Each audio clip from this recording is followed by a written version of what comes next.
नमस्कार मित्रों, दस्तक साहित्य संसार के प्रतिष्ठित मंच पर आप सभी साहित्य अनुरागियों का हम हृदय से स्वागत करते हैं। मित्रों, इस मंच के माध्यम से हम भारत के महापुरुषों, महान विभूतियों और संत महात्माओं का निरंतर ही स्मरण करते ही रहते हैं। इसी कड़ी में मेवाड़ राजस्थान के गौरव और वीर योद्धा शूरवीर महाराणा प्रताप की जयंती के अवसर पर आज हम उन्हें स्मरणांजलि दे रहे हैं।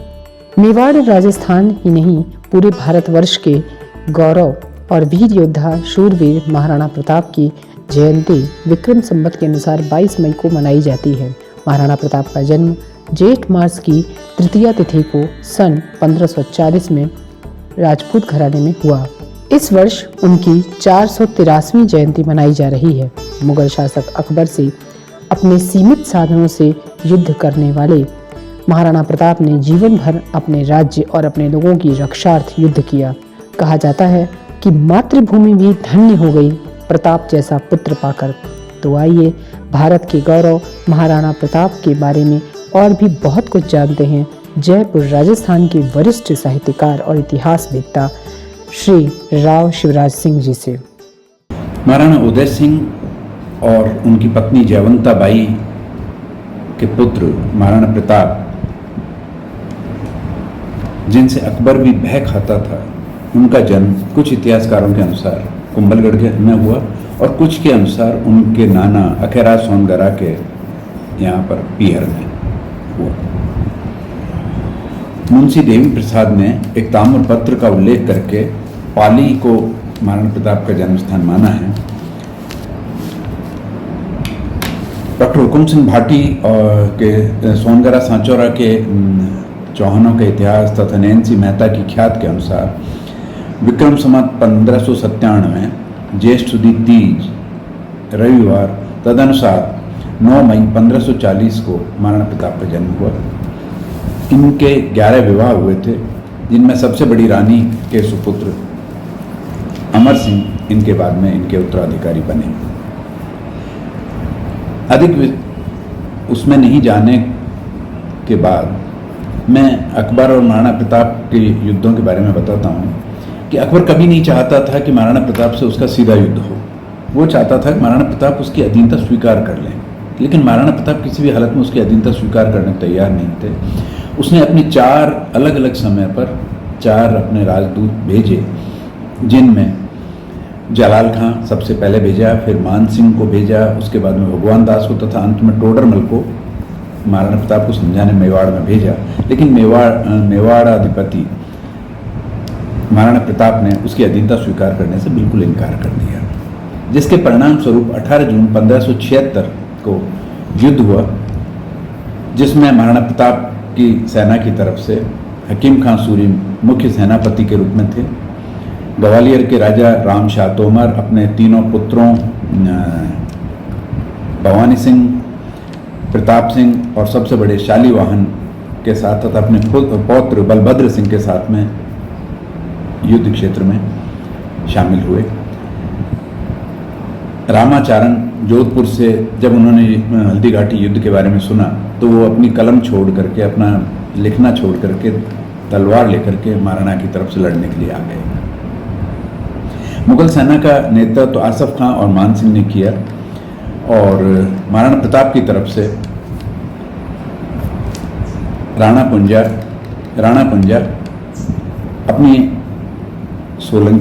सोलंकी अपने भील सैनिकों 500 भील सैनिकों के साथ में घाटियों को मोर्चा संभाला। अकबर ने जब आसफ खां और मान सिंह के साथ में सेनापतित्व में जब सेना भेजी, तो सबसे पहले मेवाड़ी सरदार मांडल, भीलवाड़ा के पास मांडल में उसका सामना करना चाहते थे, लेकिन ग्वालियर के राजा राम शाह तोमर ने, जो बहुत वृद्ध भी थे और अनुभवी थे युद्ध कला के, उन्होंने कहा कि मेवाड़ के पहाड़, मेवाड़ की घाटियाँ हमारी माता है और हमारी माता ही हमारी रक्षा करेगी, इसलिए हमें खुले मैदान की जगह पहाड़ों में जाकर के युद्ध करना चाहिए। तो उसकी सलाह मान करके महाराणा प्रताप ने अपनी सेना को हल्दी, जो आज जिसे हल्दी घाटी कहते हैं, वहाँ पर अपनी सेना को अवस्थित किया और राणा पुंजा सोलंकी के 500 से अधिक भील सैनिकों को राणा पुंजा ने वहाँ के आसपास की पहाड़ियों पर गोफन और पत्थरों के साथ में लैस करके ऊपर चढ़ा दिया। उस युद्ध में राजा रामशाह तोमर अपने तीनों पुत्रों और एक पौत्र के साथ में वीरगति को प्राप्त हुए। महाराणा प्रताप जब थक गए और घायल हुए तब सादड़ी के झालामान ने उनका मुकुट और उनका शिरस्त्राण अपने सिर पर रख लिया और महाराणा प्रताप को मजबूर किया कि वो युद्ध क्षेत्र से हट जाएं ताकि स्वतंत्रता का युद्ध वो आगे भी जारी रख सकें।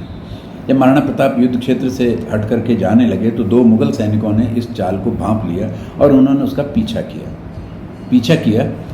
तो उसी समय उनके महाराणा प्रताप के भाई शक्ति सिंह जो अकबर से जा मिले थे किसी कारण से रुष्ट होकर के महाराणा प्रताप से, उन्होंने महाराणा प्रताप का पीछा करते हुए उन सैनिकों को देखा और उन भाई का खून उबल गया कि मेरे भाई को धोखे से ही मारना चाहते हैं। उन्होंने उन दोनों सैनिकों का पीछा किया। आगे महाराणा प्रताप को एक नाला मिला, उस नाले पर महाराणा प्रताप का घोड़ा चेतक तो कूद गया, लेकिन उन दोनों सैनिकों का घोड़े नहीं कूद पाए और इसी बीच में शक्ति सिंह वहाँ पहुँचे और उन्होंने उन दोनों का काम तमाम कर दिया। वहाँ पर आकर के दोनों भाइयों के बीच में सुलह हुई। महाराणा शक्ति सिंह ने महाराणा से क्षमा मांगी।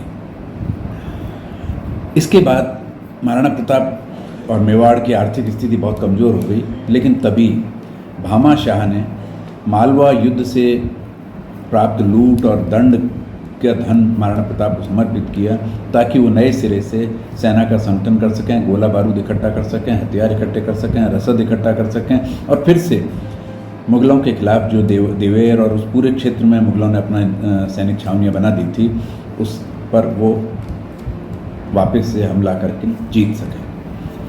ये एक बहुत बड़ा टॉनिक साबित हुआ महाराणा प्रताप के लिए। और महाराणा प्रताप ने देवेर, जिसको कर्नल टॉड ने हल्दी घाटी के युद्ध देवेर पर पूरी सेना संगठित करके महाराणा प्रताप ने अपने पुत्र अमर सिंह और अन्य सेना नायकों के साथ में देवेर पर हमला किया। महाराणा प्रताप का इतना मुग़ल सेना पर आतंक था कि महाराणा प्रताप की सेना को आते हुए सुनकर, उनके साथ भीलोन सुनकर ही देवेर से मुग़ल सेना भाग खड़ी हुई और जगह जगह नाके महाराणा प्रताप ने अपने भील सैनिकों, राणा कुंजा के नेतृत्व में भील सैनिकों के साथ में नाके रोक दिए ताकि देवेर को मदद नहीं मिल सके। लेकिन अंत में युद्ध घाटी से निकल करके अमर सिंह ने उनके सेना नायक को, उनके किलेदार, देवेर के किलेदार को मार डाला। इस प्रकार से देवेर की युद्ध के बाद में महाराणा प्रताप का पुनः सूर्य चमका और मेवाड़ पर फिर से आधिपत्य हुआ। महाराणा प्रताप की मृत्यु आखेट करते समय एक पेट में चोट लगने के कारण हुई।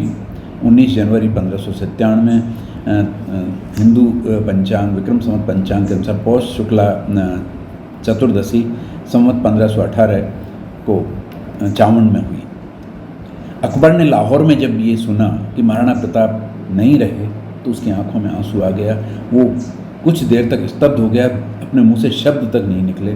तब उसके दरबारी चारण कवि दुर्सा आडा, जो बहुत निर्भीक थे, उन्होंने कहा, जिसका डिंगल में एक दोहा कहा जिसका शाब्दिक अर्थ मैं आपको बता रहा हूँ कि हे गोहिल राणा प्रताप, क्योंकि गोहिल वंशी हैं महाराणा प्रताप, तो हे गोहिल राणा प्रताप, तेरी मृत्यु के समाचार पर अकबर ने भी अपनी जीभ दांतों तले जबा ली और उसकी आंखों से आंसू बह निकले।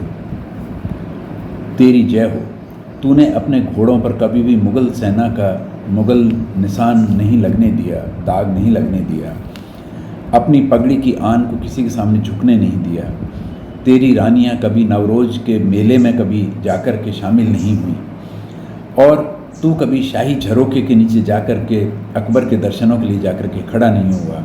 इसीलिए मैं कहता हूँ कि हे गोहिल राजा प्रताप, तू ही जीता, तू ही जीता, अकबर तो हार गया।